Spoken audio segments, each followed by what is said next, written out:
10 रुपए में जन्नत। आप लोग भी सोच रहे होंगे कि ये बंदा क्या कह रहा है।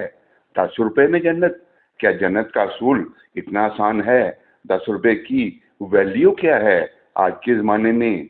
ऐसे तो फिर हर बंदा जन्नती होगा, वो भी सिर्फ 10 रुपए खर्च करके। क्या ज़रूरत है नमाजों के पढ़ने का, रोज़ों के रखने का, नेक अमाल करने का, अपने गुनाहों की माफ़ी मांगने का, हज करने का, ज़कात देने का? बस 10 रुपए खर्च करो और जन्नत के हकदार बन जाओ। अल्लाह अल्लाह, खैर सल्ला, क्या ज़रूरत है इतनी इबादत और रियाजत का।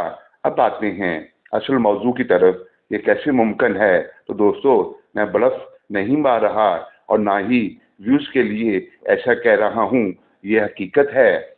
अगर आपको मेरी बात पर यकीन नहीं है तो किसी दिन अपने लोकल बस स्टैंड या किसी और शहर के बस स्टैंड का विजिट कर ले।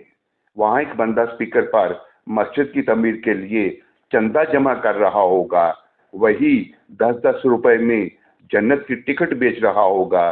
सिर्फ टिकट ही नहीं, वो तो जन्नत में घर भी दे रहा होगा। वो अलग बात है कि जिस मस्जिद की तमीर के लिए वो चंदा जमा कर रहा है वो कभी मुकम्मल नहीं होती। 10 साल बाद भी वो वैसी की वैसी ही होगी जैसे आज है। हत्ता के हट्टे कट्टे 2 नंबर फकीर भी 10 रुपए में जन्नत की बिशारत देते हैं। तो दोस्तों, ये है वो हकीकत, और उम्मीद है कि अब आपको मेरी इस बात पे यकीन आ गया होगा कि कैसे 10 रुपए में जन्नत का असूल मुमकिन है। अगर आपको ये वीडियो पसंद आए तो चैनल को सब्सक्राइब कर दें, कमेंट्स में अपनी राय ज़रूर दें। आपकी सोच हमारे लिए कीमती है और इस प्रोग्राम को दूसरों तक पहुंचाए। दुआ है अल्लाह ताला आपका हामी व नासिर हो। आमीन।